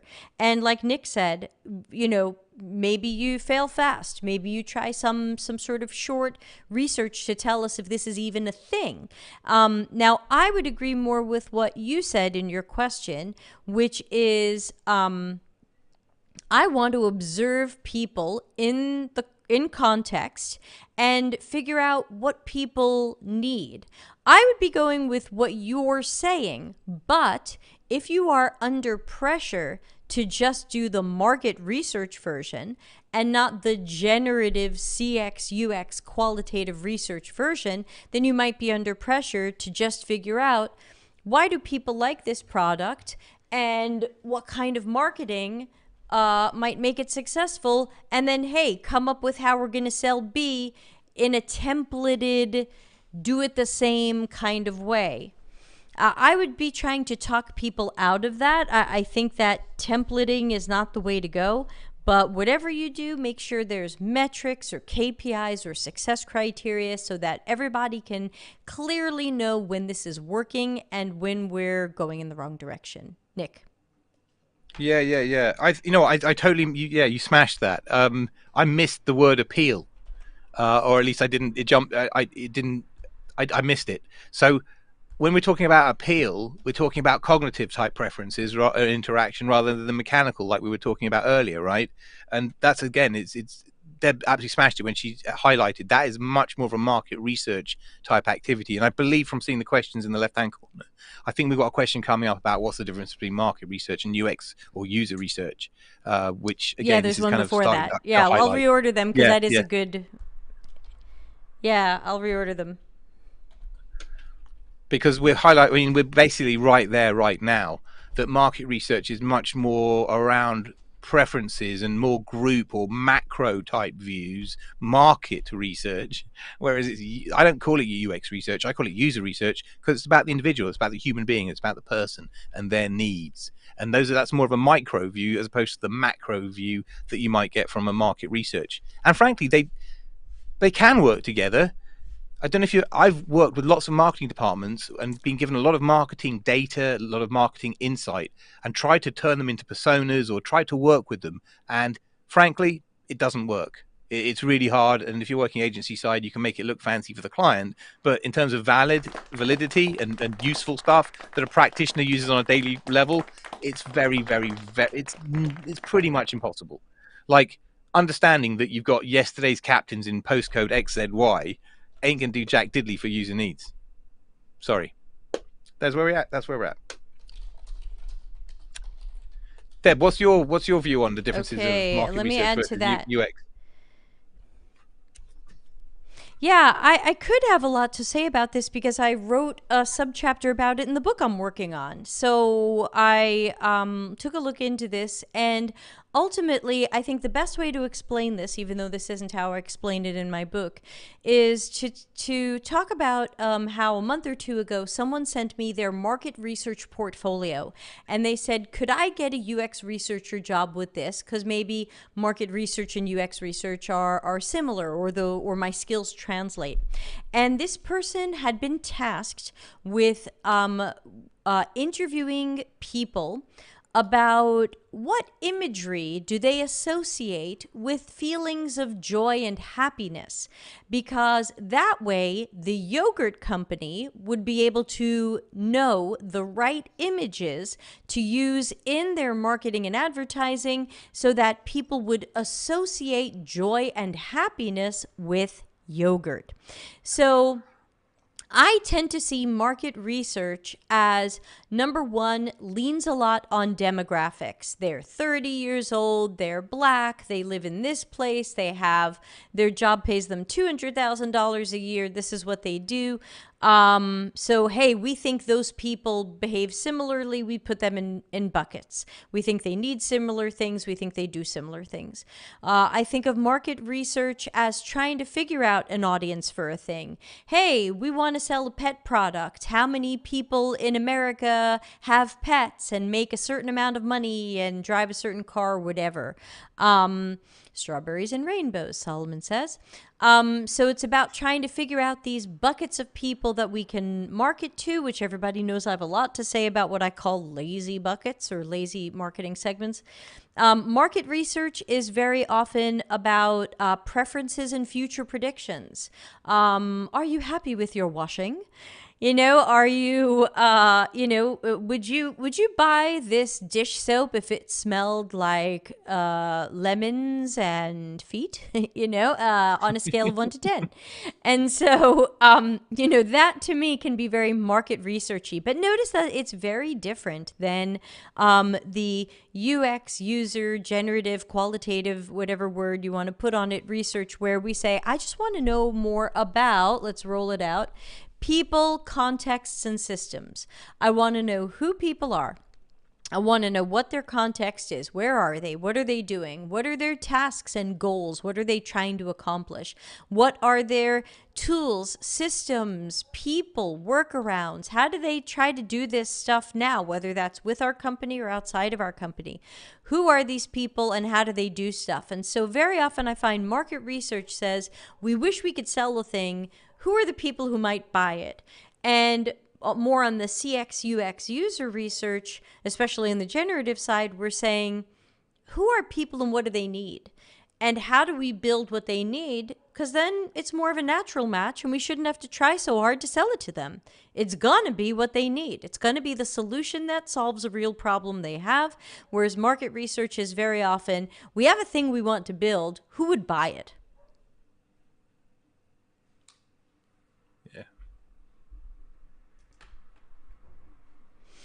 Okay, we've got a few more questions, and I've officially called no more questions because we've just got 10 or so minutes left, and we have 2 more questions. And knowing Nick and I, we'll still run out of time.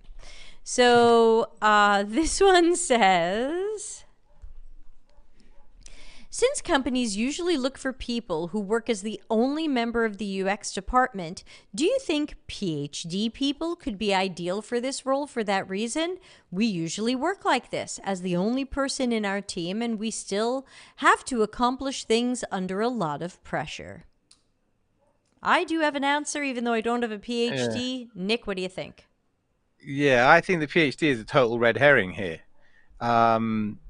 Because if you want a lone team of 1 UX person, you want the best person for that job, not the person that's got the biggest badge or the biggest, brownie badge or whatever you'd call it in America or around the world. The big, like scouts have. You know what I mean?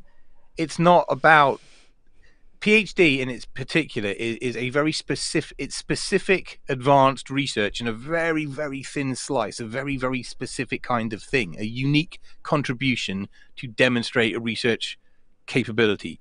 It isn't a sign of intelligence or experience or anything else. And intelligence and experience or competence are things that you would want in a team of 1 UXer. So I think I'm probably going to disagree and say I don't think a PhD person, unless they happen to be a really experienced person with a PhD, then it's the experience you're taking, not the PhD. You're just getting the PhD incidentally and getting all the benefits of kind of academic research baked in.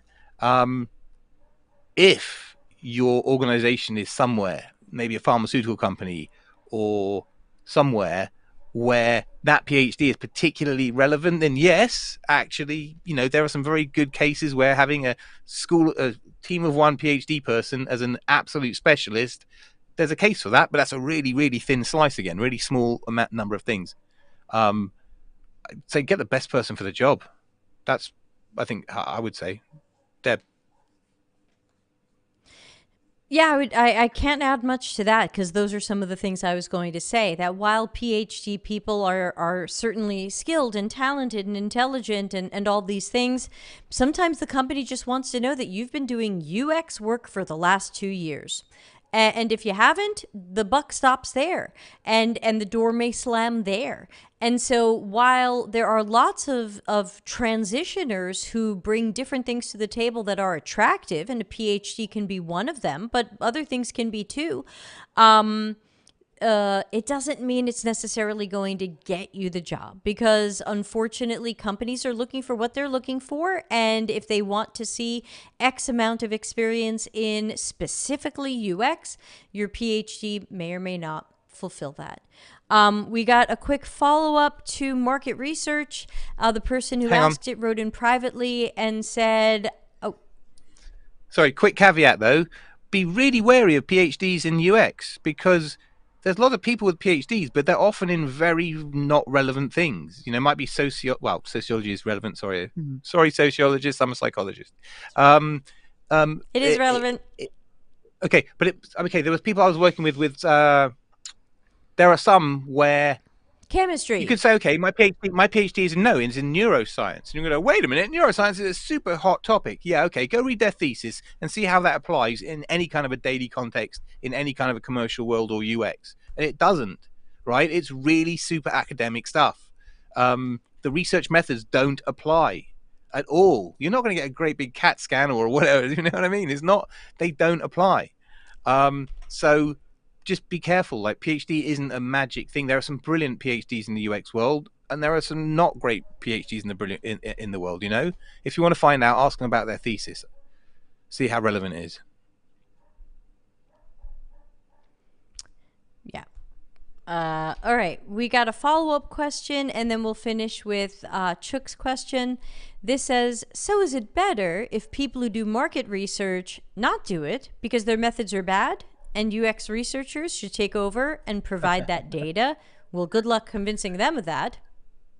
Think of it like two sides of a coin, and that coin is called corporate business research or something along those lines. On one side, you've got the market research, and the market research side tells you the top level view, all the stuff that Debbie so brilliantly described, right? And on the other side, you've got the user research side, which tells you not about the markets and the high level, but the low level individual needs based view of. And between the two sides of those, you get a perspective on a number of different questions that you have to ask of your research, if you know what I mean. UX researchers shouldn't take over market research. Our methods are just different to theirs because we're trying to learn different things about different people. We have different methodologies. Yes, there are some crossovers like surveys, but surveys for most UX people are not a primary research method. Okay, it is for market research. It isn't for user research. So different strokes for different folks. We are different practices. We share the name research, but the research that we do is, I wouldn't say fundamentally different, but it has different applications for different audiences and different kind of samples. That's me. Yeah, and I also think it's not our job necessarily to try to undo somebody else's job, because we don't like when that's done to us. And we know that a lot of companies like market research, so it doesn't totally make sense for us to come in and say, well, you stink, nya, nya, nya, you know, go away. So what I'm suggesting in my book is that companies can do all the market research they like, but are we checking if some of the predictions and estimates that we made based on market research later turned out to be accurate? And really, that's the best test of market research, because market research can be good and help companies move in the right direction, and it could be crap.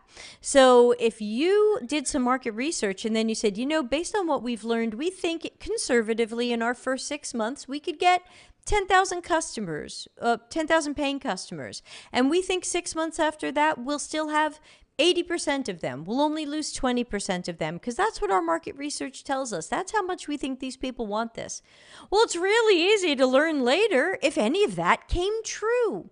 And so I think that if we do a better job comparing some of our predictions and estimates that market research inspires to reality, we can see if our market research is effective. If it's not effective, change it, dump it, whatever, try something different.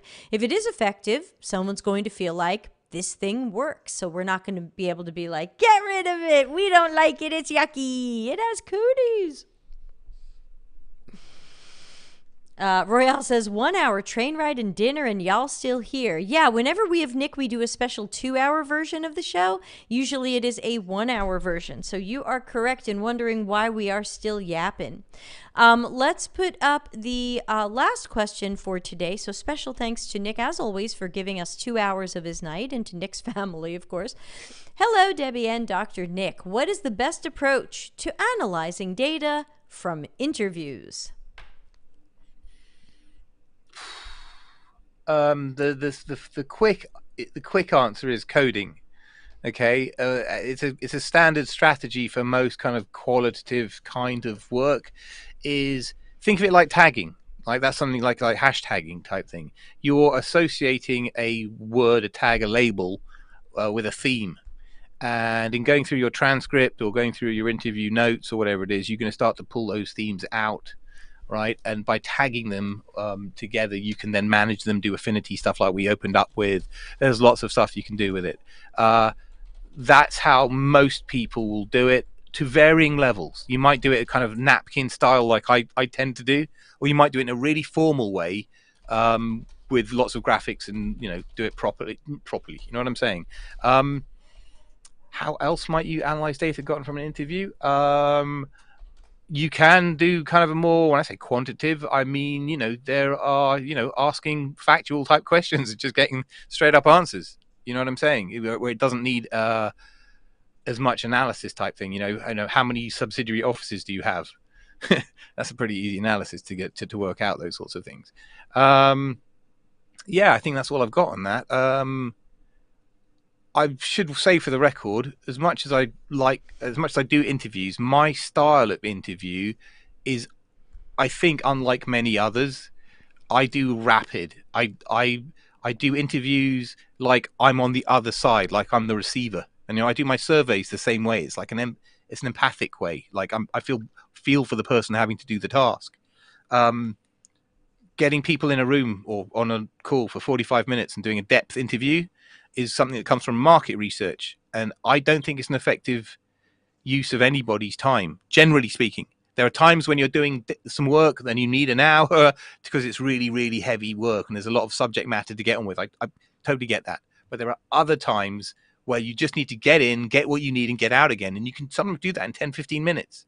And trust me, until when it comes to your analysis, I can't work any other way because it's too difficult. It's soul destroying. It's hours of really heavy lifting, grindy, hard work. And you don't want to do it. And I've been doing it for 12 years. Trust me, you're going to find the workarounds and how to work efficiently. And for me, that means booking shorter sessions, which means shorter transcripts, less video to watch, less to analyze. Get the gold, get out. Other people will sit there and shake you by the ankles until they've got every bit of gold out of you, and they'll never want to come back, and they'll be scarred for life. Let's not do that. I'm definitely the longer research, all the things you just said person. So just a flip side of the coin here. And I think that, when I think about how Larry and I analyze some of the things we've done, maybe it's because we have good memories or we take good notes. We don't always watch our videos back. And it has to do with some of the notes that we take during the session and after the session, where we feel like we know how to capture the gold nuggets. But, Chooks, knowing that you're still kind of new, don't do that. That's something to eventually get into. What I would recommend is, I thought of something and I forgot to write it down. Best approach to analyzing data. Okay, I remember now. Make sure you're looking back at your research goals. And that way, if you are listening back to interviews or watching videos, you're asking yourself, okay, that was an interesting piece of information. Does it have anything to do with my research goals? And that way you can start having a little bit of a filter for yourself, and you don't code or tag or affinity diagram every single thing the person said. Because let's face it, every single thing the person says might not end up important. It might just be, like Nick said, maybe you ask, how many factories do you have? And they say 5, and you go, well, that was interesting, but it turns out our research doesn't really matter as much, other than to say people with 5 or more factories tended to say this. So I think you just have to look back at your goals and make sure that whatever you're doing with that, with your notes, with your coding or tagging or affinity diagram, is meeting or exceeding those research goals. I think a common newbie mistake is to think everything everybody said is freaking gold, and sometimes it's not. And that's not necessarily your fault. Sometimes people just say uninteresting or non-helpful things, or you make a note of something they said, and then you look at it later, you go, well, that was interesting, but I guess it doesn't really relate to the goals. So let's see. Solomon says, currently hurtling toward a code freeze with a bunch of high-level projects. What are you talking about, Solomon? That's got nothing to do with anything. You're fired. Hang on, Nick, what were let you me going to just say? jump in quickly. For me, when I'm doing my interviews or pretty much anything, my brain is listening out for user needs, right? I've developed, I guess I can hear a user need at 1,000 yards kind of thing. I can hear it through other language. So they won't say, I need this so that I can do that. Of course not. They'll usually talk around it. But what I've got, and I think probably Debbie and other seniors, you'll develop this sense for hearing the need, interpreting it through all the noise or through the other layers of meaning, if you know what I mean. That's the gold. Okay, that's the goal. That's what I'm after. I want to hear their needs. If I'm doing evaluative or generative, it's always relevant. You know, at a generative level, it's much more relevant. Yeah, if I've walked out of there with a bunch of needs, I'm usually happy, irrespective of whatever the project is, or my project plan, or my mission objectives. You know, it's just user needs. It's not just they keep me warm at night; they are action points. You know, it's something that you can get hold of. It's something tangible or meaningful, if you know what I mean. For me, it's the real value in user experience with a capital U, capital E, if you know what I mean. That's what we're here to do. We are, yeah, we are. My book title, working title, is called Needs Engineering. There you go, world first. Boo! Nick, when is it coming out? I don't know. I can't tell you too much. I'll tell you separately. But I'm actually making lots of progress because my research is really quiet at the moment because we've got a tooling problem. They went and did the chitty bang bang bad waterfall development style, came out with the code that doesn't work, and now we've got to rapidly iterate a way out of it. But we haven't got a tooling solution. So I've been using some time to put thoughts down to paper. Well, super. I'm working on a self-publishing imprint, so if I can publish you, let me know. Okay, or help you in any way, even if I don't publish you. Hey, we should wrap up. Solomon, I will answer your question privately because it sounds pressing, but we're out of time. Nick, thanks again for staying 2 whole hours with us. And of course, we look forward to seeing you next month, as always. Just a reminder to people still here, there won't be any shows next week because it's our concentric conference. You can still sign up, deltacx.com/concentric. But we do have a show tomorrow that is going to be with Michelle Ronson, and we're going to talk about the importance of correctly recruiting for studies. Man, oh man, people don't do that. And then we'll have Friday's show, Practicing Critical Thinking, if y'all send me some stuff, because right now there's nothing. Otherwise, I'll cancel that. And then, like I said, no shows next week at all. I will miss all of you, but I will be doing the concentric conference thing. Nick, any final words or where people can find you? You can find me on LinkedIn. I'm particularly noisy this week. It is ADHD Awareness Month. So this week, and only this week, I'm just doing a little post each day with a kind of wonders of ADHD. So I've got 5 lined up that I've done. I'm doing them each day. That should be kind of fun. Other than that, I'm on LinkedIn. When I'm quiet on LinkedIn, it means because work is busy, but it isn't right now, but it's about to be. That's where you can find me. And thank you very much for having me, Deb. Hey, always happy to have you. Are you kidding? This is great. So I'm going to play us out of here. Yeah, see you at Concentric Manuel, and hope to see everybody tomorrow with Michelle Ronson. Thanks, and be well.